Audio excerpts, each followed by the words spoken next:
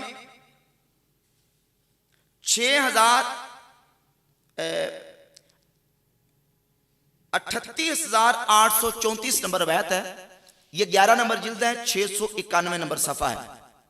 تو مولا علی رضی اللہ تعالیٰ عنہ دوبارہ منبر پر خطبہ دینے کے لیے تشریف لے گئے اور پھر کہا من کان سائلا عن دم عثمان, تم میں سے جو مجھ سے عثمان کے خون کے بارے میں پوچھنا چاہتا ہے تو سن لو, فإن اللہ قتلہ وأنا معہ, پس اللہ نے عثمان کو قتل کیا اور میں اس کے ساتھ تھا. قال محمد, راوی کہتے ہیں ھذہ کلمۃ قرشیۃ ذات وجہ, یہ کلمہ قرشی ہے, یعنی قریشی لوگ یہ کلمہ استعمال کرتے تھے. یہ ذو معنی لفظ ہے کہ اللہ نے قتل کیا اور میں ساتھ تھا. اب اس کا ایک معنی یہ بنتا ہے کہ یعنی میں نے قتل نہیں کیا حضرت عثمان رضی اللہ تعالی عنہ کو, تو اللہ نے ان کو موت دی اور میں عثمان کے ساتھ تھا, ایک معنی یہ. اور دوسرا معنی یہ کہ اللہ نے ان کو موت دی اور میں اللہ کے ساتھ تھا. ذو معنی لفظ ہے. یہ مولا علی رضی اللہ تعالیٰ عنہ نے جملہ بولا, یہ لفظ بولا کیوں؟ کیونکہ وہ جو 7 لوگ تھے وہ اس پر تل ملا اٹھے تھے جب آپ نے یہ اعلان کیا اور اظہار کیا کہ میں حضرت عثمان رضی اللہ تعالیٰ عنہ کے قتل سے بالکل بری و ذمہ ہوں, اور نہ میں نے قتل کیا نہ قتل کرنے کا کہا اور نہ میرا اعلان تھا. یہ مولا علی رضی اللہ تعالیٰ عنہ نے ذو معنی جملہ بولا کیونکہ جو لشکر کے اندر اور آپ کے اردا گرد لوگ تھے ان میں ایسے لوگ بھی تھے جو حضرت سیدنا عثمان غنی رضی اللہ تعالیٰ عنہ کے قتل کے اندر شامل تھے. اور صحیح حدیث ہے مسند احمد بن حنبل کے اندر سیدہ عائشہ صدیقہ ام المومنین رضی اللہ تعالی عنہا فرماتی ہیں کہ نبی پاک صلی اللہ علیہ وآلہ وسلم کی بارگاہ میں حضرت عثمان غنی رضی اللہ تعالی عنہ موجود تھے کہ نبی پاک صلی اللہ علیہ وآلہ وسلم نے حضرت عثمان سے فرمایا یا عثمان ان اللہ مقمصک قمیصا, اے عثمان اللہ تمہیں خلافت کی قمیص پہنائے گا.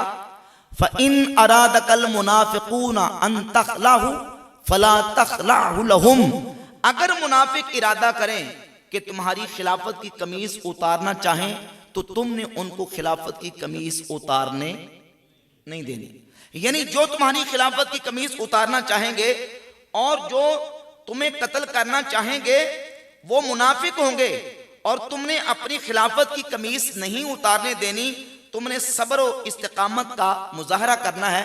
نبی پاک صلی اللہ علیہ وآلہ وسلم نے حضرت عثمان رضی اللہ تعالیٰ عنہ کو وصیت فرمائی اور ساتھ یہ بھی بتا دیا کہ عثمان کو قتل کرنے والے منافق ہوں گے. اب وہ منافقین جنہوں نے حضرت عثمان کو شہید کیا, شہادت عثمان اور خون عثمان سے جن کے ہاتھ رنگے ہوئے تھے, وہ لوگ کہاں تھے؟ وہ سیدنا مولا علی رضی اللہ تعالیٰ عنہ کے لشکر میں موجود تھے. اس سلسلہ میں ایک اور حوالہ امام ابن حجر اسقلانی کی کتاب فتح الباری شرح صحیح البخاری کی جلد نمبر 13 صفحہ نمبر 357 پہ امام ابن حجر اسقلانی فرماتے ہیں فرماتے ہیں کہ اذ حجت علی ومن معه ما شرع لهم من قتال اہل البغی حتی یرجعوا الی الحق. حضرت علی رضی اللہ تعالیٰ عنہ نے جو اسٹانس لیا اور جو آپ نے موقف اختیار کیا وہ اس بنیاد پہ کیونکہ شریعت کے اندر حکم یہ ہے کہ جو باغی ہو اس کے خلاف قتال کرنا ہے اور اس کو واپس حق کی طرف لے کے آنا ہے. یہ ان کے پاس دلیل تھی کہ میں ان کے ساتھ قتال کر رہا ہوں, ان کے ساتھ میں لڑائی کر رہا ہوں, تو اس بنیاد پہ کہ ان کو واپس لے کے ہوں حق کی طرف اور اپنی بیعت کی طرف. وحجت معاویہ ومن معه ما وقع من قتل عثمان مظلوما.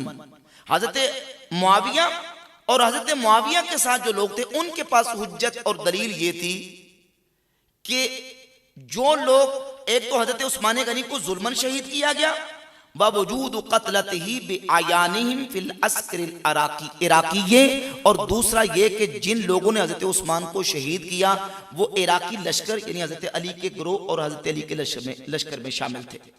فعظمت الشبہۃ, فرماتے کہ شبہ بڑھ گیا, حتی اشتد القتال, حتیٰ کہ پھر بات اور نوبت قتال تک آ گئی. وکثر القتل فی الجانبین, اور جانبین سے قتال واقع ہوا. پھر جو معاملہ ہے وہ تحکیم تک پہنچا. اب اتنی گفتگو سے یہ بات کلیئر اور واضح ہوئی کہ ایک طرف مولا علی رضی اللہ تعالیٰ عنہ کا موقف تھا اور دوسری طرف مولا علی کے مقابلے میں جو صحابہ تھے ان کا موقف تھا. مولا علی کا موقف یہ تھا کہ یہ لوگ چونکہ میری بیعت سے عدول کر کے بیٹھے ہیں لہذا یہ میری بیعت کے دائرے میں آئیں, میرے ہاتھ پر بیعت کریں اور بیعت کر کے مجھے خلیفہ تسلیم کر کے اب اس کے بعد جو مطالبہ کرنا ہے وہ مطالبہ کریں. لیکن مقابلہ میں جو صحابہ تھے ان کا موقف یہ تھا کہ جو حضرت عثمان کو شہید کرنے والے ہیں, حضرت عثمان کو ظلماً شہید کیا گیا. نبی پاک صلی اللہ علیہ وآلہ وسلم نے واضح طور پر حضرت عثمان کے مظلوم ہونے کی پہلے سے پیش گوئیاں فرمائیں کہ عثمان کو ظلماً شہید کیا جائے گا. جو شہید کرنے والے قاتل ہیں وہ آپ کے لشکر کے اندر موجود ہیں, آپ کے گروہ کے اندر موجود ہیں, آپ انہیں پہلے کیفر کردار تک پہنچائیں, پھر ہم آپ کے ساتھ آپ کی بیعت کریں گے. مولا علی کا موقف اس کے جواب میں یہ تھا کہ چونکہ اس وقت یہ لوگ ہجوم کی صورت میں ہیں, ایک جتھے کی صورت میں ہیں, اور اس وقت یہ میرے ہاتھ پر بیعت بھی کر چکے ہیں, تو چونکہ ایسی صورتحال میں جب ایک ہجوم اور جتھا واپس بغاوت سے واپس آ جائے اور آ کے وہ خلیفہ کے ہاتھ پر بیعت کر لے, سرنڈر کر لے, تو اس کے بعد ان کے لیے قتال نہیں ہوتا. یا یہ ہے کہ پہلے کوئی حالات سازگار ہوں, حالات سازگار ہوں گے تو میں ان قاتلین سے حضرت عثمان رضی اللہ تعالیٰ عنہ کے خون کا اور ان کے قتل کا بدلہ لوں گا, پہلے تو میرے ہاتھ پر بیعت کرو. ان کا موقف مقابلے والوں کا یہ تھا کہ نہیں, پہلے آپ ان قاتلوں کو کیفر کردار تک پہنچائیں. مولا علی فرماتے ہیں کہ پہلے تو میرے ہاتھ پر بیعت کر کے سرنڈر کرو اور اس کے بعد پھر ہم دوسرا مرحلہ شروع کریں گے. یہ ایک شبہ تھا, اس شبہ کی بنیاد پہ بات اور نوبت جو ہے وہ جنگوں تک آن پہنچی. نہ صرف یہ بلکہ کچھ اور ادلہ بھی موجود تھے. بالخصوص حضرت امیر معاویہ رضی اللہ تعالیٰ کے حوالے سے بہت زیادہ پروپیگنڈا کیا جاتا ہے, اور یہاں تک بعض لوگ کہہ جاتے ہیں کہ نعوذ باللہ انہوں نے ان کے دل میں کوئی دنیا کا یا ملک کا یا جو ہے وہ سلطنت کی محبت تھی, اس بنیاد پہ وہ کھڑے ہو گئے اور انہوں نے نعوذ باللہ تعالیٰ جو ہے وہ حضرت علی رضی اللہ تعالیٰ کے خلاف بغاوت کی. حالانکہ یہ بات بالکل غلط ہے. ان کے پاس جو شبہ تھا, جو حجت تھی, ایک تو یہ کہ قاتلین عثمان رضی اللہ تعالیٰ عنہ وہ حضرت علی کے لشکر میں ہیں. دوسرا یہ کہ سیدنا زبیر ابن العوام رضی اللہ تعالیٰ عنہ نبی پاک صلی اللہ علیہ وآلہ وسلم کی پھپھی کے بیٹے, حضور کے پھپھی زاد بائی, نبی پاک علیہ السلام کے جلیل القدر صحابی, عشرہ مبشرہ میں سے اور کثیر الفضائل صحابی, جنگ جمل کے اندر ان کی شہادت ہو گئی. یہ زبیر کون ہے؟ حضرت عثمان غنی اپنی حیات میں حضرت زبیر رضی اللہ تعالی عنہ کے حوالے سے یہ موقف رکھتے تھے کہ میرے بعد خلیفہ حضرت زبیر ابن العوام کو بنایا جائے. صحیح بخاری کے اندر 3717 اور 3718 نمبر حدیث ہے. جس وقت نکسیر کا زمانہ تھا, حضرت عثمان غنی رضی اللہ تعالیٰ کی نکسیر پھوٹی, ان اس زمانے میں بہت سارے لوگوں کی نکسیر پھوٹی اور کئی لوگ نکسیر پھوٹنے کی وجہ سے وہ فوت بھی ہو گئے. تو آپ کی اس قدر نکسیر پھوٹی کہ یہ خدشہ تھا کہ آپ کا وصال نہ کہیں ہو جائے. تو لوگوں نے آپ سے کہا کہ حضور آپ اپنے بعد کسی کو اپنا خلیفہ جانشین مقرر کر دیں. تو حضرت عثمان غنی رضی اللہ تعالیٰ عنہ نے فرمایا کہ میرے بعد لوگ کس کے بارے میں چاہتے ہیں؟ تو لوگوں نے بتایا کہ زبیر ابن عوام رضی اللہ تعالیٰ عنہ کے بارے میں لوگوں کی رائے ہے. تو حضرت عثمان غنی رضی اللہ تعالیٰ عنہ نے فرمایا کہ یقیناً اس وقت سب لوگوں میں سب سے بہتر اور نبی پاک صلی اللہ علیہ وسلم کی بارگاہ میں سب سے زیادہ محبوب اور پیارے حضرت زبیر رضی اللہ تعالیٰ عنہ. یہ حدیث صحیح بخاری کے اندر ہے 3717 اور 3718. یہ زبیر رضی اللہ تعالیٰ عنہ حضرت عثمان غنی ان کو اپنے بعد چاہتے تھے. اور دوسرا یہ کہ حضرت زبیر حضرت عثمان غنی کے موسیٰ لہو تھے. حضرت عثمان غنی نے ان کے لیے وصیت کی ہوئی تھی. مسند احمد بن حنبل کے اندر موجود ہے کہ اے زبیر میرے بعد میرے بچوں کے والی وارث آپ ہوں گے. موسیٰ لہو بھی تھے. حضرت عثمان ان کو اپنے بعد چاہتے بھی تھے. اور تیسرا یہ کہ سیر و اعلام النبلاء کے اندر علامہ ذہبی نے اس بات کو درج کیا کہ اہل شام بھی حضرت عثمان غنی کے بعد زبیر رضی اللہ تعالیٰ عنہ کو چاہتے تھے کہ وہ خلیفہ بنے. لیکن ہوا یہ کہ جنگ جمل جو کہ صفین سے پہلے ہو چکی، جنگ جمل کے اندر سیدنا زبیر رضی اللہ تعالیٰ عنہ کی شہادت ہو گئی. حضرت زبیر شہید ہو گئے. پہلے حضرت عثمان غنی شہید ہوئے، پھر جنگ جمل میں حضرت زبیر شہید ہو گئے. اب وہ جو اہل شام تھے حضرت امیر معاویہ رضی اللہ تعالیٰ عنہ اور ان کے جو ساتھی تھے ان کا شبہ اور زیادہ بڑھ گیا. پہلے تو شبہ یہ تھا کہ حضرت عثمان کے قاتلین وہ حضرت علی کے لشکر عراقی کے اندر موجود ہیں اور ان کو پہلے کیفر کردار تک پہنچایا جائے. پھر دوسرا شبہ یہ بڑھ گیا کہ حضرت زبیر رضی اللہ تعالیٰ عنہ جنگ جمل میں شہید ہو گئے جن کو وہ حضرت عثمان کے بعد خلیفہ بنانا چاہتے تھے اور اہل شام ان پر متفق تھے. یہ دوسرا شبہ آ گیا. اور اس کے ساتھ صحیح بخاری میں 3641 نمبر حدیث ہے کہ نبی پاک صلی اللہ علیہ وآلہ وسلم نے فرمایا کہ میری امت کا ایک گروہ ہمیشہ حق پر قائم رہے گا. کوئی نقصان پہنچانے والا اسے نقصان نہیں پہنچا سکے گا. جب یہ حدیث تابعی مالک بن یخامر نے بیان کی تو بیان کر کے یہ کہا کہ اس حدیث کو بیان کرتے ہوئے صحابی رسول حضرت سیدنا معاذ بن جبل رضی اللہ تعالیٰ عنہ کہا کرتے تھے کہ وہ حق پر قائم رہنے والا گروہ شام میں ہوگا. کہاں ہوگا؟ تو حضرت امیر معاویہ نے کہا لوگوں سنو، یہ مالک بن یخامر تابعی کیا کہہ رہے ہیں؟ مالک کہہ رہے ہیں کہ معاذ بن جبل نے کہا کہ وہ حق پر قائم رہنے والا گروہ شام میں ہوگا. یعنی وہ اپنے آپ کو سمجھتے تھے کہ ہم حق پر ہیں کیونکہ ہم شام والے ہیں. اور نبی پاک علیہ السلام نے فرمایا ہے کہ امت کا ایک گروہ ہمیشہ حق پر قائم رہے گا، لہذا وہ حق پر قائم رہنے والا گروہ ہم ہی ہیں. لہذا یہ بھی دلیل تھی ان کے پاس، یہ بھی حجت تھی ان کے پاس جس کی بنیاد پہ وہ اپنے آپ کو سمجھتے تھے کہ ہم حق پر ہیں. اور اس کے بعد ایک اور حدیث جو کہ سنن ابی داؤد کے اندر سیدنا عبداللہ بن حوالہ ازدی رضی اللہ تعالیٰ عنہ نبی پاک صلی اللہ علیہ وآلہ وسلم کے صحابی فرماتے ہیں کہ رسول اللہ صلی اللہ علیہ وآلہ وسلم نے مجھے فرمایا کہ ان قریب میری امت کا معاملہ اس طرح ہو جائے گا کہ ایک گروہ یمن میں ہوگا، ایک گروہ شام میں ہوگا، ایک گروہ عراق میں ہوگا اور امت 3 گروہوں کے اندر بٹ جائے گی. 2483 نمبر حدیث ہے، صحیح حدیث سنن ابی داؤد کی کہ فرمایا کہ امت کے 3 گروہ ہو جائیں گے.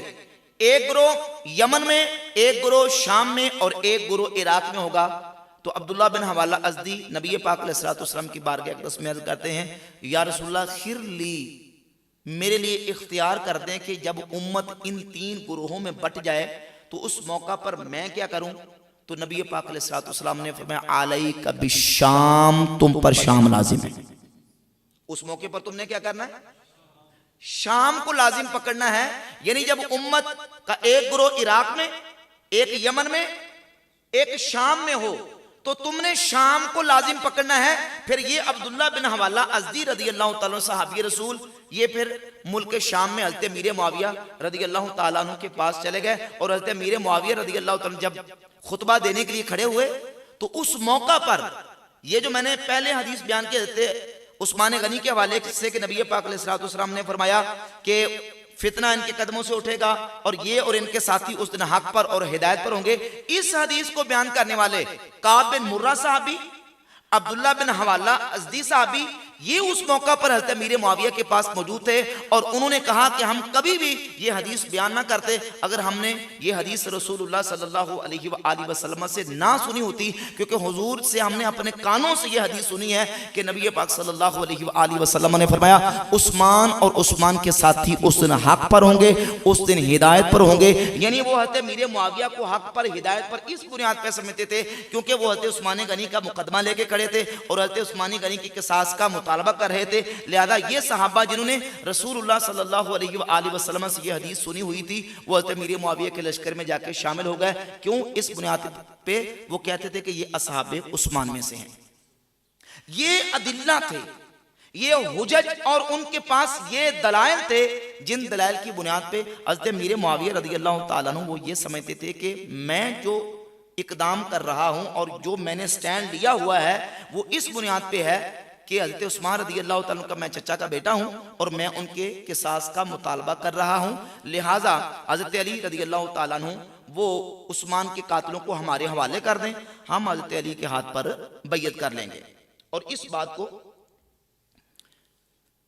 امام ابن عساکر نے اپنی کتاب تاریخ دمشق کے اندر اور امام ابن حجر اسقلانی اپنی کتاب فتح الباری شرح صحیح البخاری کے اندر بیان کیا کہ جب یہ تاریخ ابن عساکر کی جلد نمبر 59 صفحہ نمبر 132 پر روایت موجود ہے اور اس روایت کو امام ابن حجر اسقلانی نے فتح الباری کے اندر اس حدیث کی سند کو جید قرار دیا ہے، اور وہ یہ ہے کہ سیدنا مولا علی رضی اللہ تعالیٰ عنہ نے پہلے عبداللہ بن جریر البجلی رضی اللہ تعالیٰ صحابی رسول کو حضرت امیر معاویہ کے پاس بھیجا، لیکن حضرت امیر معاویہ نے ان کی بات تسلیم نہ کی۔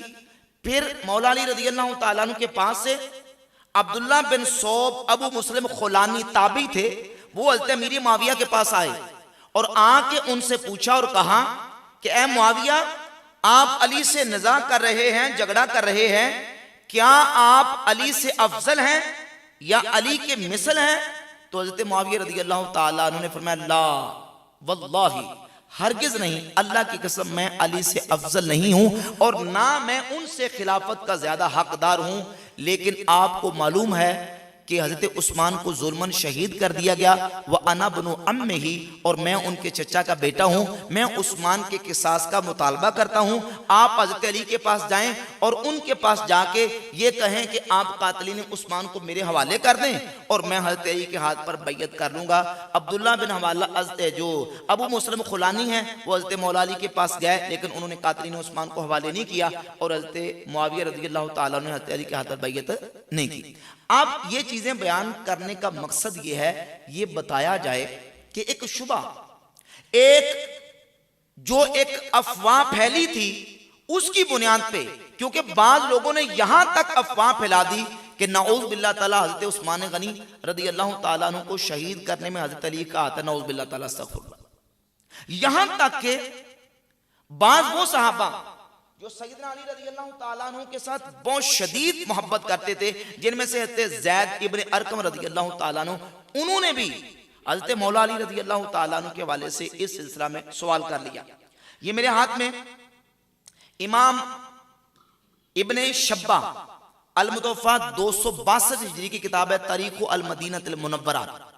یہ امام ابن ابی شبہ سیدنا زید ابن ارقم رضی اللہ تعالیٰ عنہ سے جلد 2 کے اندر 276 نمبر صفحہ پہ روایت لے کے آئے کہ سیدنا مولا علی رضی اللہ تعالیٰ عنہ حضرت زید ابن ارقم رضی اللہ تعالیٰ عنہ کو ایک دن ملنے کے لیے تشریف لے گئے، تو زید ابن ارقم نے حضرت مولا علی سے پوچھا اور کہا کہ بلکہ حضرت علی نے فرمایا سلونی اما شئتم، اے زید ابن ارقم جو تم نے پوچھنا ہے مجھ سے پوچھ لو، فلا تسألون عن شیء الا انبأتکم بہ، تم جو بھی پوچھو گے میں تمہیں جواب دوں گا۔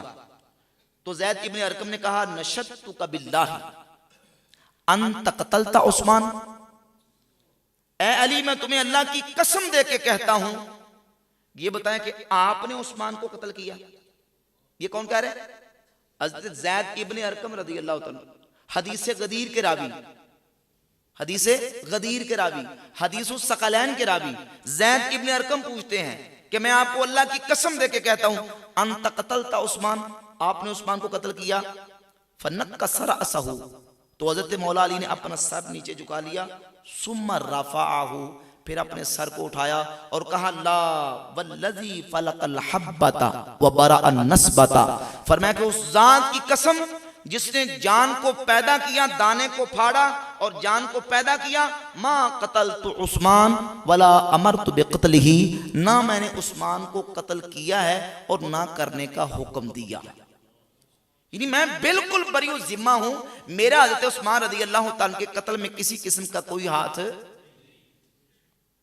لیکن اس روایت سے اور اس طرح کی دیگر اور روایات سے نتیجہ کیا نکلتا ہے؟ نتیجہ یہ نکلتا ہے کہ افواہیں بہت پھیلی. اب دیکھیں واقعہ حضرت عثمان غنی کی شہادت کا مدینہ طیبہ میں ہوا. حضرت امیر معاویہ تقریباً 2000 کلومیٹر یا اس کے راؤنڈ بوٹ دوری پر شام میں بیٹھے ہیں. ادھر حضرت عثمان غنی کی مظلومانہ شہادت ہوئی اور پھر شہید کرنے والوں نے حضرت علی کے ہاتھ پر بیعت بھی کر لی، اور وہ حضرت عثمان غنی کے گھر والے، ان کی اولاد، انہوں نے اپنا سارا معاملہ حضرت معاویہ کے سپرد کر دیا، اپنا ولی مقرر کر دیا کہ آپ نے حضرت عثمان رضی اللہ تعالیٰ عنہ کے قصاص کا مطالبہ کرنا ہے، آپ نے بدلہ لینا ہے.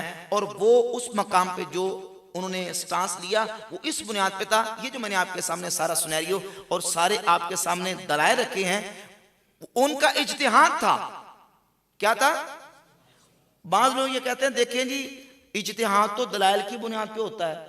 حضرت معاویہ نے اجتہاد کن دلیلوں کی بنیاد پہ کیا؟ بھائی ان دلیلوں کی بنیاد پہ کیا. اس کے باوجود بھی ہم اہل سنت و جماعت اللہ کے فضل و کرم سے اعتدال والے ہیں اور مقتصد ہیں، متوسط ہیں. ہم افراط و تفریط سے کام نہیں لیتے. ہم کہتے ہیں یہ دلائل ان کے پاس اپنے حق پر ہونے کے موجود تھے، لیکن جو مولا علی کے حق میں دلائل تھے ہم انہی دلائل کو راجح قرار دیتے ہیں، اور انہی کی بنیاد پہ اہل سنت و جماعت کا جمہور کا موقف یہ ہے کہ مولا علی ان حروب اور جنگوں میں حق پر تھے، مصیب تھے، درستگی پر تھے. جو مقابلے میں صحابہ مولا علی کے خلاف کھڑے ہوئے ان سے اجتہاد میں خطا واقع ہو گئی. کیا ہو گئی تھی؟ کس میں؟ اجتہاد میں. کوئی نفسانیت والا مسئلہ نہیں تھا. ان کے دل میں کو مولا علی رضی اللہ تعالیٰ عنہ کا بغض و عداوت نہیں تھا. صرف یہ تھا کہ ان کے سامنے یہ شبہات تھے اور یہ ان کے پاس ادلہ تھے جس کی بنیاد پہ انہوں نے کہا کہ نہیں ہم حق پر ہیں اس مسئلہ میں، اور ہم جو اپنا موقف اختیار کر کے بیٹھے ہیں بالکل صحیح ہے اور درست ہے. لیکن سیدنا مولا علی رضی اللہ تعالیٰ کا جو اجتہاد تھا. اچھا یہاں میں یہ بات بھی کر دوں، بعض لوگوں نے اعتراض کیا میرے ایک بیان کے اوپر، کہا کہ آپ نے یہ کیوں کہا کہ مولا علی کا اجتہاد تھا؟ مولا علی کے پاس تو دلائل موجود تھے. تو بھائی دلائل تو ان کے پاس بھی موجود تھے نا، دوسرے مقابلے میں آنے والے صحابہ کے پاس بھی. لیکن خود مولا علی بیان فرماتے ہیں، سنن ابی داؤد میں 4666 4666 نمبر حدیث ہے، جب پوچھا گیا کہ ان جنگوں میں رسول اللہ صلی اللہ علیہ وآلہ وسلم نے آپ سے کوئی حضور نے وعدہ کیا تھا یا کہ آپ نے اجتہاد کی بنیاد پہ یہ جنگیں کی ہیں، تو مولا علی نے فرمایا کہ نہیں، اللہ کے نبی صلی اللہ علیہ وآلہ وسلم نے کوئی ہم سے وعدہ نہیں کیا، بلکہ یہ جنگیں ہم نے اپنے اجتہاد کی بنیاد پہ کی. کس کی بنیاد پہ؟ اجتہاد. اور ایک اور ساتھ اس سلسلہ میں حدیث عمار کو شروع کرنے سے پہلے میں حدیث بیان کر دوں. یہ میرے ہاتھ میں مسند احمد ابن حنبل ہے، مترجم، جلد نمبر 8 صفحہ نمبر 85 پہ 18503 نمبر حدیث ہے. قیس بن عباد کہتے ہیں کہ میں نے سیدنا عمار ابن یاسر رضی اللہ تعالی عنہ سے پوچھا کہ بتائیے کہ جس مسئلے میں آپ لوگ پڑھ چکے ہیں وہ آپ کی اپنی رائے ہے یا نبی علیہ السلام کی کوئی خاص وصیت ہے؟ حضور نے کوئی وصیت کیا یا آپ اپنی ذاتی رائے سے اس معاملہ میں پڑے ہیں؟ تو انہوں نے فرمایا کہ نبی علیہ السلام نے ہم نے خصوصیت کے ساتھ ایسی کوئی وصیت نہیں فرمائی جو عام لوگوں کو نہ فرمائی ہو. مولا علی کا بیان بھی آ گیا، حضرت عمار ابن یاسر رضی اللہ تعالیٰ کا بیان بھی آ گیا کہ ہم نے جو موقف اختیار کیا ہے وہ ہمارے اجتہاد کی بنیاد پہ ہے. اور باقی دلہ میں نے آپ کے سامنے رکھ دی. اب آ جائیں حدیث عمار کی طرف. حدیث عمار سیدنا مولا علی رضی اللہ تعالی عنہ کے موقف کے مصیب اور درست اور مولا علی کے حق ہونے کی دلیل ہے امام ابن حجر اسقلانی فتح الباری شرح صحیح البخاری میں حدیث عمار کو ذکر کرنے کے بعد پہلی جلد صفحہ نمبر 714 پہ لکھتے ہیں کہ یہ جو حدیث عمار ہے یہ مولا علی رضی اللہ تعالیٰ عنہ کے حق ہونے کی دلیل ہے. فرماتے ہیں فی ھذا الحدیث علم من اعلام النبوۃ وفضیلۃ ظاہرۃ لعلی ولعمار. حدیث عمار جس کا بھی میں بیان کرنے لگا ہوں، فرماتے ہیں کہ اس حدیث میں نبی پاک صلی اللہ علیہ وآلہ وسلم کی نبوت کے دلائل میں سے دلیل موجود ہے، اور نبی پاک علیہ الصلوۃ والسلام کی ایک ظاہر اور واضح فضیلت ہے جو کہ حضور علیہ الصلوۃ والسلام نے، بلکہ اس میں ظاہر فضیلت ہے مولا علی کے لیے اور حضرت عمار بن یاسر کے لیے. وَرَدٍ عَلَى النَّوَاسِبِ الزَّائِمِينَ أَنَّ عَلِيًّا لَمْ يَكُنْ مُصِيبًا فِي حُرُوبِهِ. اور اس حدیث میں ناسبیوں کا رد ہے جو کہتے ہیں کہ مولا علی اپنی جنگوں پر حق پر نہیں تھے، جو یہ کہتے ہیں کہ مولا علی نے جو جنگیں لڑی حق پر نہیں تھے، نعوذ باللہ غلطی پر تھے، خطا پر تھے. ان ناسبیوں کا اس حدیث کے اندر رد موجود ہے، کیونکہ نبی پاک صلی اللہ علیہ وآلہ وسلم نے جو حضرت عمار بن یاسر رضی اللہ تعالیٰ عنہ کے بارے میں جو حدیث بیان کی ہے یہ حضرت علی رضی اللہ تعالیٰ عنہ کی فضیلت میں بھی جاتی ہے اور عمار بن یاسر رضی اللہ تعالیٰ عنہ کی فضیلت میں بھی جاتی ہے. اب آ جائیں کہ وہ حدیث کیا ہے اور اس حدیث کا سٹیٹس کیا ہے. تو یاد رکھیں کہ اس حدیث عمار کے حوالے سے امت کے علماء اور محدثین کے مابین بہت ساری چیزوں کے اندر اختلاف موجود ہے. میں انشاءاللہ اس اختلاف کو بھی ساتھ ساتھ ذکر کروں گا، اور اس حدیث کے جو متعدد طرق ہیں ان کے اوپر جو محدثین نے کلام کیا ہے میں مختصر اور جامع انداز میں اس پر انشاءاللہ کلام بھی کروں گا. حدیث عمار صحیح بخاری کے اندر دو مقامات پہ 447 نمبر اور 2812 یعنی 2812 نمبر، صحیح مسلم کے اندر 7320 321 22 23 24 یہ چار طرق صحیح مسلم کے اندر، اور جامع ترمذی کے اندر 3800 نمبر حدیث، اور یہی حدیث مسند احمد ابن حنبل کے اندر اور حدیث کی متعدد کتابوں کے اندر موجود ہے. سیدنا ابو سعید خدری رضی اللہ تعالیٰ عنہ سے، سیدہ ام سلمہ ام المؤمنین رضی اللہ تعالیٰ عنہ سے، اور سیدنا ابو ہریرہ رضی اللہ تعالیٰ عنہ سے اور دیگر صحابہ سے یہ حدیث کی متعدد کتابوں کے اندر موجود ہے. سوال یہ پیدا ہوتا ہے کہ یہ حدیث صحیح ہے کہ ضعیف؟ تو اس کا جواب یہ کہ یہ حدیث صحیح ہے. حدیث کیا ہے؟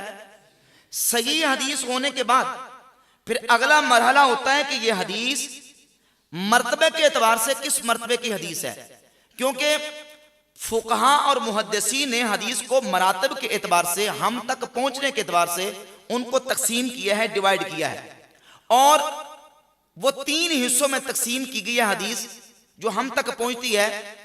نمبر 1 حدیث متواتر، نمبر 2 حدیث مشہور، اور نمبر 3 خبر واحد. یعنی تینوں قسموں میں سے سب سے جو نچلے درجے کی قسم ہے وہ خبر واحد ہے، جو 1 یا 2 یا 3 طریق سے پہنچے آسان لفظوں میں، اور اس سے زیادہ ہو تو وہ خبر مشہور ہوتی ہے. اور اگر اتنے زیادہ راویوں نے اس حدیث کو بیان کیا ہو کہ جن کا جھوٹ پہ جمع ہونا محال ہو تو اس حدیث کو خبر متواتر کہا جاتا ہے یا حدیث متواتر کہا جاتا ہے. اور اس کی کم از کم تعداد محدثین نے بیان کی ہے کہ 10 راویوں نے اس حدیث کو بیان کیا ہو. اب یہ جو حدیث عمار ہے اس کا سٹیٹس کیا ہے؟ یہ خبر واحد ہے، خبر مشہور ہے یا خبر متواتر ہے؟ کیونکہ خبر واحد محدثین کے نزدیک ظنیت کا فائدہ دیتی ہے اور خبر متواتر وہ قطعیت کا فائدہ دیتی ہے. اب یہ خبر واحد ہے کہ خبر متواتر ہے، اس میں بھی اختلاف آیا. امام جلال الدین السیوطی رحمۃ اللہ علیہ نے اپنی کتاب کتف الاظہار المتناصرہ فی الاحادیث المتواترہ، اور امام ابن حجر اسقلانی نے الاصابہ فی تمییز الصحابہ، امام یوسف مزی نے اپنی کتاب تہذیب الکمال کے اندر، امام ابن عبد البر اندلسی نے الاستیاب فی معرفت الاصحاب کے اندر، امام ذہبی نے سیر و اعلام النبلاء کے اندر، اور امام قطانی نے حدیث متواترہ پر جو کتاب لکھی ہے اپنی اس کتاب کے اندر، ان محدثین نے اس حدیث کو حدیث متواتر قرار دیا ہے۔ لکھا وتواترت الاحادیث عن النبی صلی اللہ علیہ وآلہ وسلم قال لعمار تقتلہ الفئۃ الباغیۃ او کما قال نبی صلی اللہ علیہ وآلہ وسلم۔ لیکن دوسری طرف علماء کے ایک طبقے نے یہ کہا کہ یہ حدیث متواتر نہیں ہے، کیونکہ اس کے جمیع طرق جو ہے وہ درجہ صحت کو یا درجہ حسن کو نہیں پہنچتے۔ اب پھر اگر حدیث متواتر ہو تو متواتر کی پھر دو قسمیں ہوتی ہیں، تواتر لفظی کے ساتھ یہ روایت مروی ہے، یا تواتر معنوی کے ساتھ۔ سمجھیے ذرا، متواتر لفظی وہ حدیث ہوتی ہے کہ جو بعینہ ہی رسول اللہ صلی اللہ علیہ وآلہ وسلم نے جو کلمات ارشاد فرمائے اسی طریقے سے وہ تواتر کے ساتھ نقل ہوتے ہم تک پہنچے، ان الفاظ کے ساتھ، اسے کہتے ہیں یہ حدیث متواتر لفظی ہے۔ جیسے نبی پاک علیہ السلام کا فرمان ہے من کذب علی متعمدا فلیتبوأ مقعدہ من النار، تم میں سے فرمایا کہ من کذب علی متعمدا، جس نے جان بوجھ کے میرے اوپر جھوٹ باندھا وہ اپنا ٹھکانہ جہنم میں بنا لے۔ یہ حدیث متواتر ہے اور متواتر لفظی ہے، یعنی اللہ کے رسول صلی اللہ علیہ وآلہ وسلم سے ایسے ہی ہم تک پہنچی ہے۔ اور دوسرا ہوتا ہے متواتر کی قسم متواتر معنوی، یعنی بعینہ ہی وہ الفاظ تو ہم تک نہیں پہنچے لیکن حدیث کا مضمون، اس کا مفہوم راویوں نے آگے تک پہنچا دیا۔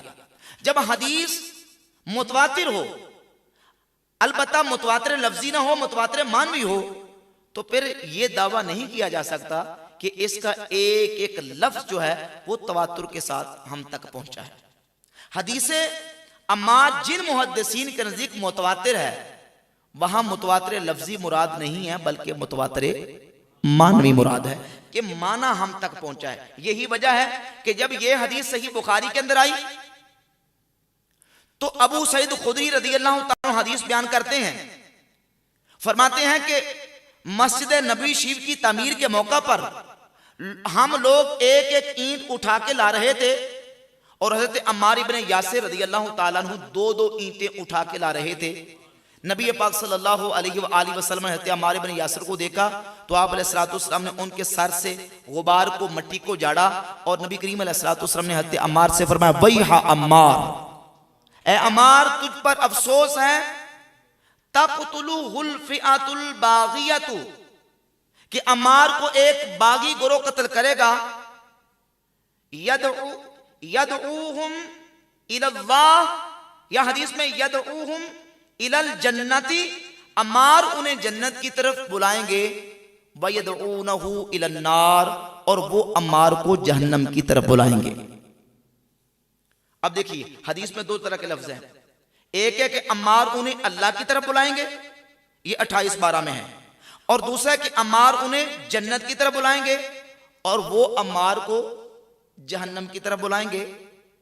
اور اس حدیث کے شروع آغاز میں ہے کہ تقتلہ الفئۃ الباغیہ، عمار تمہیں ایک باغی گروہ قتل کرے گا، یہ صحیح بخاری کی حدیث ہے۔ اب اسی حدیث کو صحیح مسلم سے نکال لیں، 7320 نمبر، 7320 نمبر حدیث ہے صحیح مسلم میں، تو سیدہ ام سلمہ رضی اللہ تعالیٰ عنہ سے بھی ہے، ابو سعید خدری رضی اللہ تعالیٰ عنہ سے بھی ہے، لیکن وہاں صحیح مسلم میں 7320 نمبر جب حدیث آئی تو ابو سعید خدری فرماتے ہیں کہ یہ حدیث مجھے اس شخص نے بیان کی ہے جو مجھ سے بہتر ہے، یعنی حضرت ابو قتادہ رضی اللہ تعالیٰ عنہ نے۔ کسی نے بیان کیا؟ ابو قتادہ رضی اللہ تعالیٰ عنہ نے۔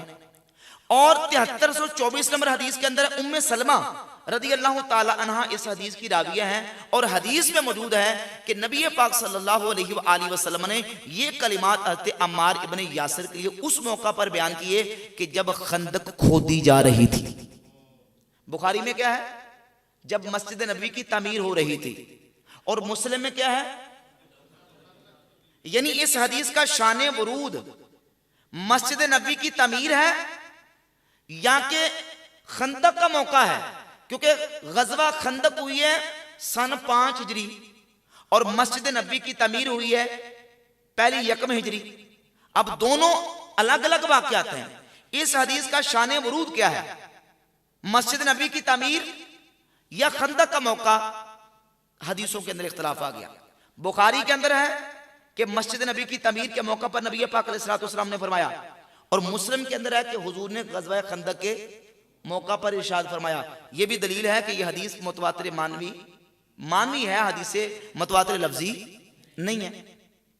پھر بخاری کے اندر ہے کہ حضرت ابو سعید خدری رضی اللہ تعالیٰ عنہ اس حدیث کو بیان کر رہے ہیں، اور یہ نہیں بتایا کہ میں نے خود رسول اللہ صلی اللہ علیہ وآلہ وسلم سے سنی ہے یا میں نے کسی دوسرے صحابی سے سن کے اس حدیث کو میں بیان کر رہا ہوں. جبکہ صحیح مسلم میں یہی جب حدیث آئی تو اس میں ابو نضرہ جو راویہ منذر بن مالک، اگرچہ ان کے اوپر بہت کلام بھی ہے، محدثین نے جروحات بھی کی ہیں ابو نضرہ راوی کے اوپر، وہ کہتے ہیں، وہ بیان کرتے ہیں ابو نضرہ راوی کہ ابو سعید خدری رضی اللہ تعالیٰ عنہ فرماتے ہیں کہ مجھے یہ حدیث اس شخص نے بیان کی جو مجھ سے بھی بہتر ہے، یعنی ابو قتادہ رضی اللہ تعالیٰ عنہ.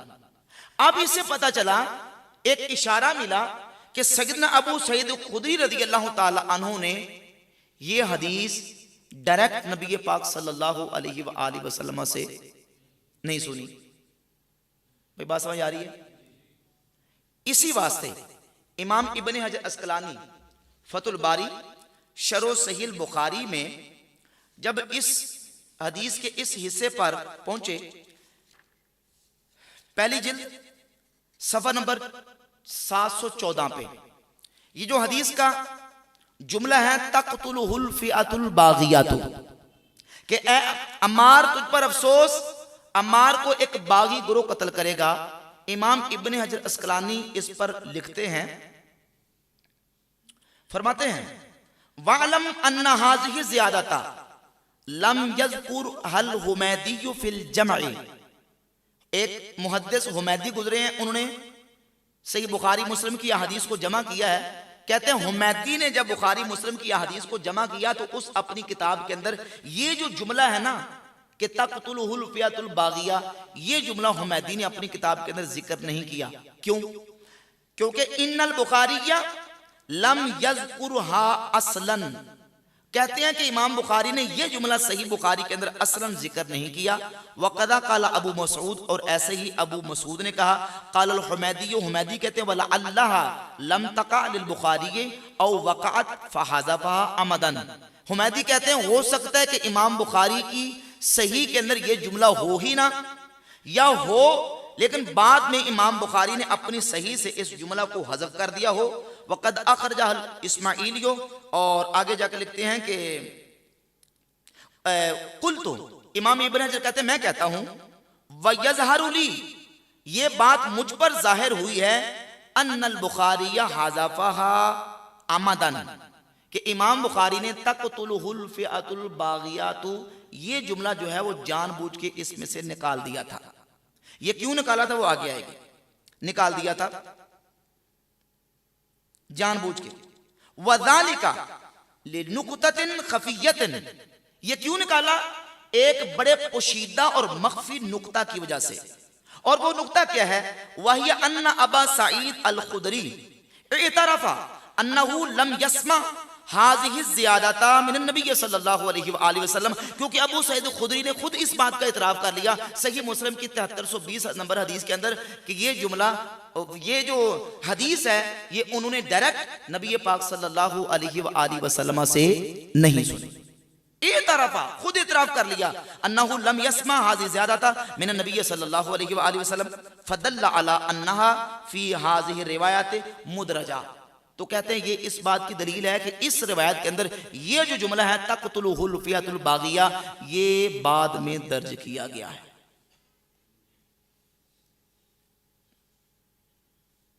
والروایت التي بینت ذلك لیست علی شرط البخاری، کہتے ہیں جس روایت کو میں نے ذکر کیا ہے نا یہ بخاری کی شرط پر نہیں ہے.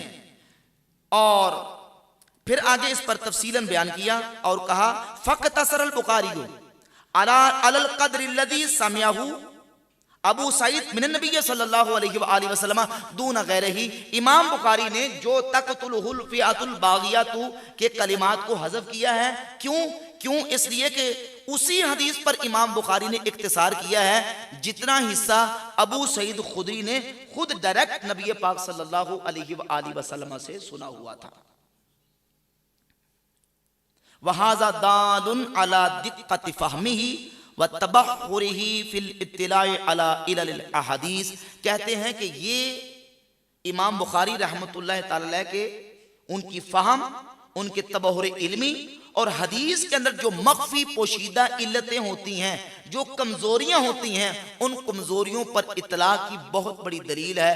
اس لیے امام بخاری نے وہ کلمات اپنی صحیح بخاری سے حذف کر دیے تھے۔ اور ابھی بحمداللہ تعالی میں نے مدینہ شریف سے 2 جلدوں میں تقریباً 30,000 کے قریب اس کی قیمت بنتی ہے، 2 جلدوں میں صحیح بخاری کا نسخہ خریدا، نسخہ کوشانی، امام بخاری رحمۃ اللہ تعالی کہ صحیح بخاری کا جو قدیم کلمی نسخہ ہاتھ سے لکھا ہوا، جو کہ آج بھی ترکی کے اندر سلطان تورہان کے مکتبہ کے اندر موجود ہے، نسخہ کوشانی، وہ میرے لائبریری کے اندر موجود ہے، اتفاق سے میں یاد بھول گیا، وہ رہ گیا، تو اس کے اندر بقاعدہ یہی حدیث عمار 28-12 موجود ہے، لیکن اس کے اندر تقتلہ الفئۃ الباغیہ کے الفاظ موجود نہیں۔ اور اس طرح دوسرے جو نسخے ہیں، نسخہ ابن السکن ہے، نسخہ کریمہ ہے، ان تمام نسخوں کے اندر بھی تقتلہ الفئۃ الباغیہ کے الفاظ اور کلمات موجود نہیں۔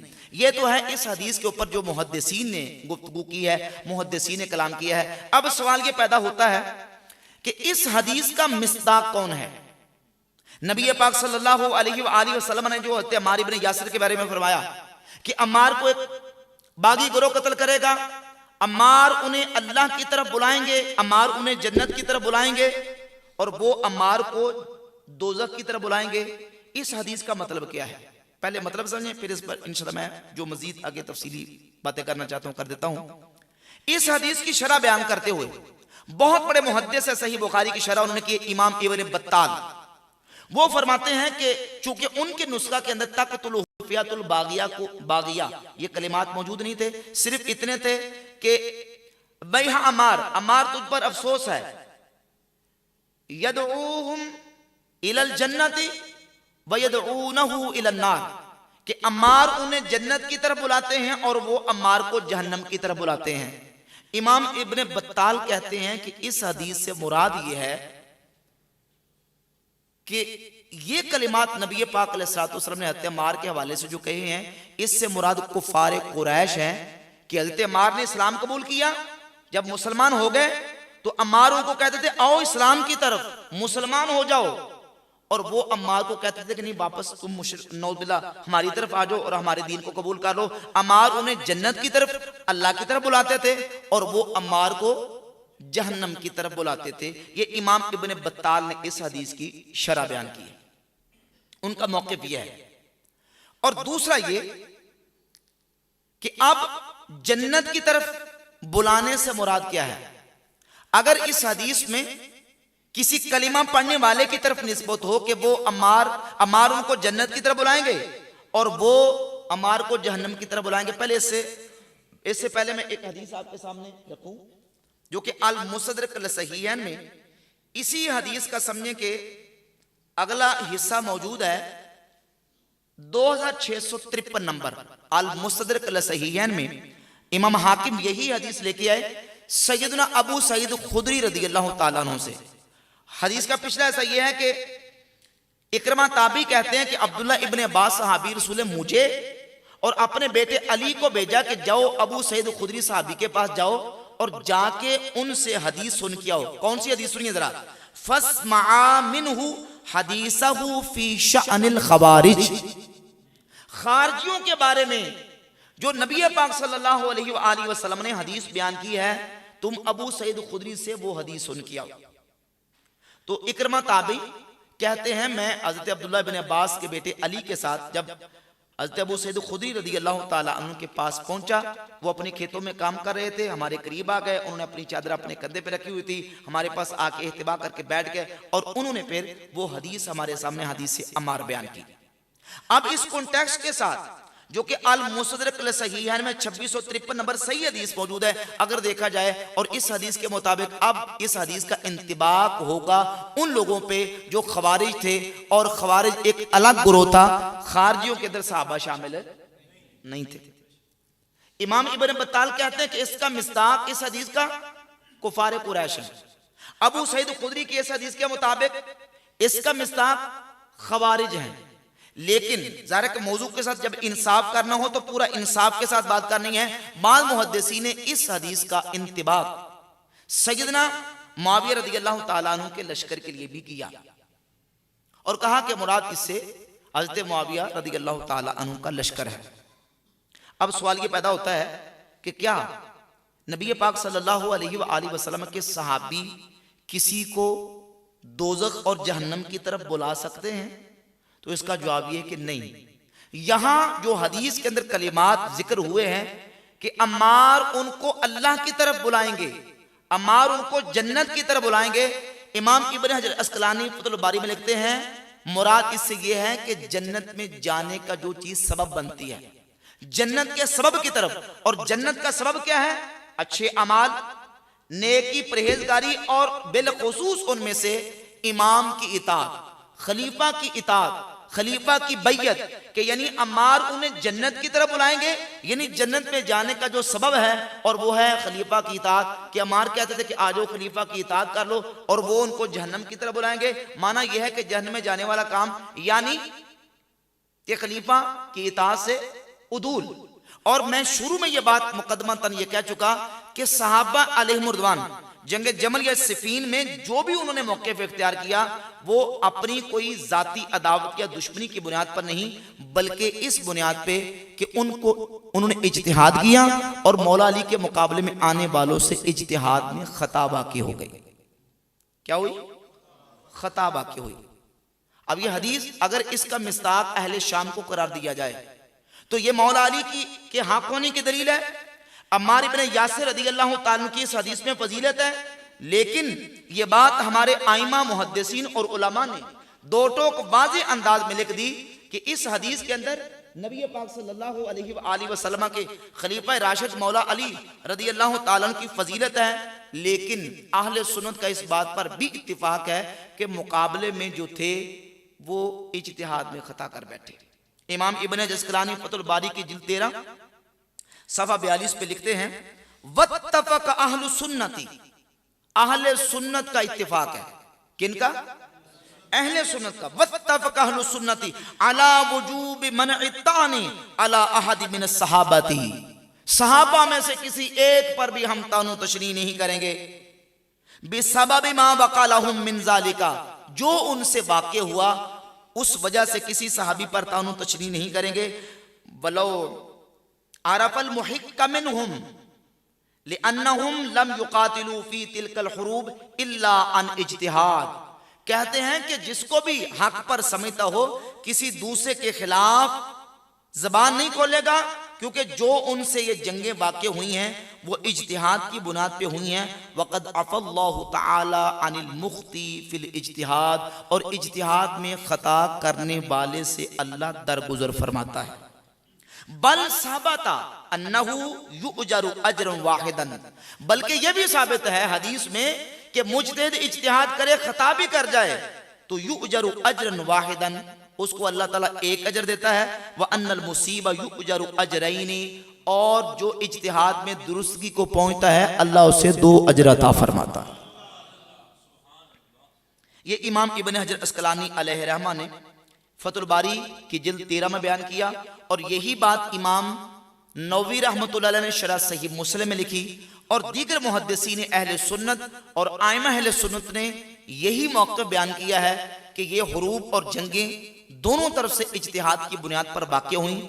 میں نے یہ جو پہلے میں نے دلائل پیش کیے ہیں وہ اس بنیاد پہ، تاکہ عام طور پہ وہ چیزیں ڈسکس نہیں کی جاتی، یہ بات واضح ہو جائے کہ حضرت معاویہ یا ان سے پہلے اصحاب جمل وہ کسی نفسانی خواہش کی بنیاد پہ مولا علی کے مقابلہ میں نہیں آئے، بلکہ ان کا جو موقف تھا وہ اپنے آپ کو مصیب اور حق پر سمجھتے تھے، ان ادلہ، ان حجج اور ان شبہات کی بنیاد پہ۔ لیکن خیر چونکہ وہ مجتہد تھے، اجتہاد میں ان سے خطا واقع ہوئی، اور اگر مجتہد مختی بھی ہو تو اللہ رب العزت پھر بھی اس کو ایک اجر عطا فرماتا ہے، اور اگر مجتہد مصیب ہو، درستگی کو پہنچنے والا ہو، تو اللہ رب العزت اسے 2 اجر عطا فرماتا ہے۔ تو حدیث عمار کے حوالے سے اس کا مصداق کون لوگ ہیں، محدثین کی اس پر کیا رائے ہے، حدیث عمار کا سٹیٹس کیا ہے، یہ میں نے جامع معنی طریقے سے آپ کے سامنے گفتگو کر دی ہے۔ اللہ رب العزت ہمیں صحیح معنوں میں کتاب و سنت کو سمجھنے، اعتقاد رکھنے اور عمل کرنے کی توفیق عطا فرمائے۔